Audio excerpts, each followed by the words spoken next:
Hey, it's time for another Art Mama Moves 100 Mondays, and today I'm in front of the mural, the view of Rohan, which I've been working on little by little these past couple weeks. As you can see, I've gone from like just mountains to a little bit more mountains, a little more detail here with the mountain, and then I've got some of the houses which are going to start coming around here, and hopefully I'll finally be able to finish the pencil work and start putting paint on it.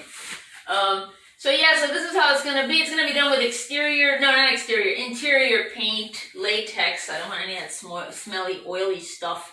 So, and then, start with the details, and you know how it is with me. I'm slow with the details, but that's how I do it. See you guys next time.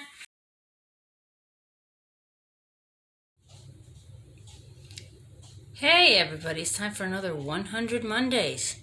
And as you can see, finally I've got the e-walk finished. I signed it there in the bottom right hand corner. And basically it's done, it's filled in. I still got to I still have to do the glaze, but if I had done that today it would have been more of a glare. So that way you'll see the piece, it's done, and finally get to move on to other things. So see you guys next time.